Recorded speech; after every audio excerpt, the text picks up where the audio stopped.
All right, so the prop store has an upcoming memorabilia entertainment auction with some absolute bangers in the catalog. Now, hopefully, sometime today, I'll get access to the PDF of the online catalog. That is going to be a separate video in itself. But one piece in amongst this auction that is going to be going under the hammer, I wanted to do a solo video on because I have never seen something with such a high estimate. And of course, being Star Wars related, let alone a hero piece that is Star Wars related, you're always going to get very high figures. Now, a couple of months ago, I covered Han Solo's blaster that was supposedly going under the hammer with a separate company.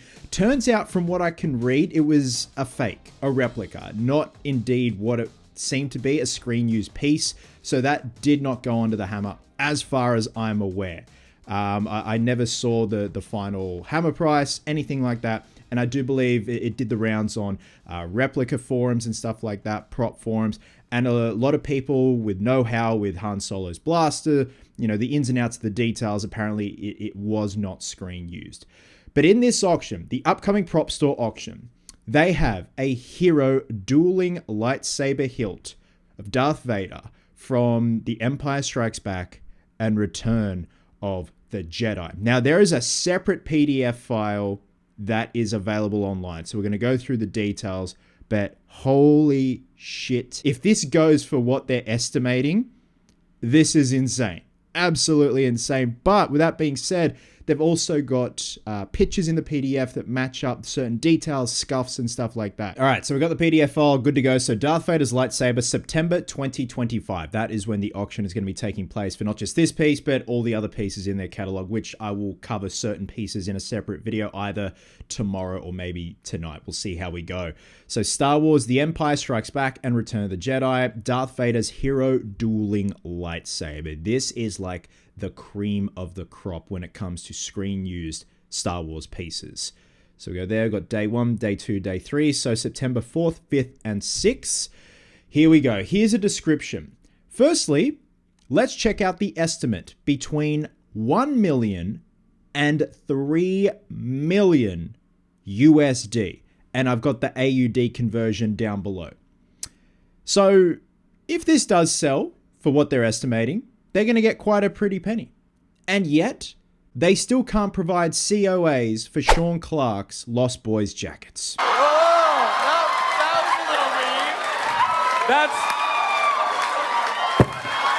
So as we know, these lightsaber hilts, whether it be Vader's, Obi-Wan's, were made using pre-existing parts, like scrap pieces. And it's a beautiful example of just kit bashing something together and something becoming so iconic. Now, when it came to Vader's one, I am not well versed with the background of the pieces they use. I do know it was on another flash handle off an old camera, much like the Graflex is used. I don't know if it was Graflex, but we're going to check it out here. So the two are not interchangeable. The hilt could not accept the blade. The blade version, though, so both were made from MPP micro flash units, though it remains unclear whether they were repurposed from the original film or newly created for Empire. The design closely followed that of A New Hope, with subtle enhancements such as additional wiring near the shroud, so like prop wiring. So as far as I know, that's what they're saying, you know, in terms of the main base, the body of the lightsaber hilt. If anyone else knows otherwise, please drop a comment down below. Darth Vader's hero dueling lightsaber stands as one of the most historically significant Star Wars artifacts ever presented at auction. Yeah, no shit, man. This is the weapon of the most recognizable character in science fiction history, let alone movie history. Featured in the most critically acclaimed film of the franchise, that is true. Empire is one of the fan favorites, including mine. Empire Strikes Back, and in the trilogy's epic conclusion, Return of the Jedi. The lightsaber has become the most iconic sci-fi weapon of all time. So I'm just gonna go back to normal size. So there we go. There's a nice up-close shot. Now, looking at that strip there, I'm assuming that's the same piece that they used on Obi-Wan's, which is the bubble strip from the extractor calculator, just to kind of give the illusion of like the activation button. The T-tracks here, I never knew exactly what these were for. Like, were they for furniture, like drawers and stuff like that? Like, they're pretty plain looking T-tracks in terms of how they'd be engineered for drawers or furniture. So again, someone will know in the comments section. And then we've got the dummy wiring there that's kind of threaded through the flash gun handle. So this is where we start to get some comparison pictures, and Prop Store have really done their homework, and this is a nice, neatly presented PDF. So they're doing the work for me, so thank you. But you see here we've got Luke Skywalker, Darth Vader, and Obi-Wan's lightsabers from A New Hope. So these are the Graflexes. That's the Graflex, sorry, that was used. More T-tracks. When it came to Obi-Wan's, Alec Guinness's lightsaber, you've got a tap handle, you've got a balancing pipe from a Rolls-Royce jet engine, you've got a rifle grenade, there's part of a Graflex clamp. In there is the extractor calculator screen. That, oh shit, what was that? Oh man, I'd have to have a look. Wait, was that the balancing pipe? Oh man, I forget. I used to know everything off by heart, but then you can see there as well. Hang on, let's zoom on in. The basis of the prop was a camera flash handle attachment called a micro flash, manufactured by Micro Precision Products, MPP in England. The black shroud at the top of the center band and the clamp, native elements of the micro flash. And there you go. So that was the basis for Vader's particular lightsaber, whereas Luke's was a Graflex, and parts of Obi-Wan's was a Graflex as well. Okay, so this is where we start to get to the comparisons with scratches and stuff like that. So that is a beautiful publicity shot. So again, this is the hero dueling lightsaber. So for the most part, this was used the most. They've even gone ahead and done an X-ray of the prop.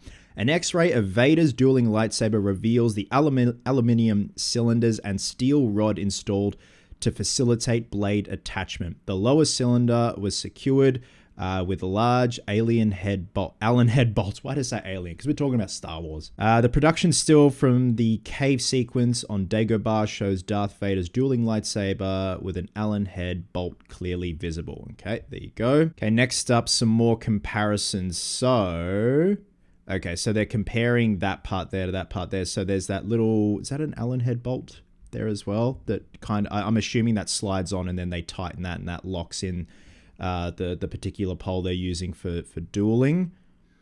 Okay, here, all right, so we've got some scratch comparisons. So on the side here, there's kind of like a triangle shaped scratch there that lines up there. The wiring lines up there. Look, the wiring can be easily replicated. It's more or less the scratches. See, there's a particular, is that a scratch there that I can't see there? But mind you, that could be the reflection of the ring there. It's reflecting off the stainless and kind of having a little reflection right there. Some great shots of Vader in action from Empire. And is that all Empire? I think so. And then this is Return of the Jedi. So they're matching up. See, this is the one I couldn't really figure out. What are they trying to match here? A little dent there? Is it supposed to be a dent? So it's kind of the way it's not exactly flush, or not flush, but you can see that there's a dent right there. I mean, yeah, that kind of matches. Okay, so in the middle of the hilt, there appears to be a scratch that is there, and I'm assuming that's light reflecting off, like lights reflecting right there in the middle, which is very cool. So production photo circa 1976 of the Darth Vader bladeless lightsaber hilt from Star Wars A New Hope. So does this mean as well it was used in A New Hope?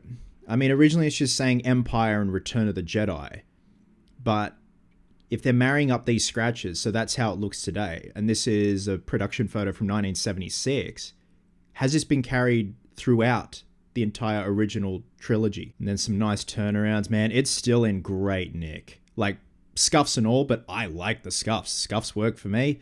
And then closing, and there we go. So there you go, guys. Those are some details, some nice up-close shots of the hero dueling Darth Vader lightsaber hilt from A New Hope, Empire, and Return of the Jedi. The fact that the estimate is between $1 and $3 million, I've never seen one so high before in terms of a piece from Prop Store. And that's just me personally. I'm sure there are pieces out there that have sold for much more.